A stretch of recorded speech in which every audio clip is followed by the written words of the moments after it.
Assalomu alaykum barchaga. Hayit ayyomi muborak bo'lsin hammanglarga. Oilalarga tinchlik va salomatlik tilayman. Hech qachon kasal bo'lmanglar. Shunchaki profilaktik ko'rikka kelinglar xolos shifokorlarga hamda klinikalarga.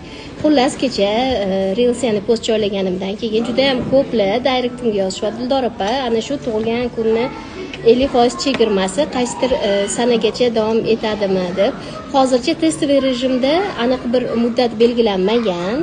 Ya'ni oldinglarda eng kamida 2025-yil tug'ilgan kuninglar kuni klinikamizga, ya'ni MS Medical ayollar klinikasiga aynan o'sha kuni kelsanglar, barcha mutaxassislar, barcha laborator tekshiruvlarga, hamma o'zida tekshiruvlarga 50% chegirmaga e'lon bo'lasizlar, ega bo'lasizlar. Hattoki meni qabulimga ham 50% chegirma bilan kirishinglar mumkin.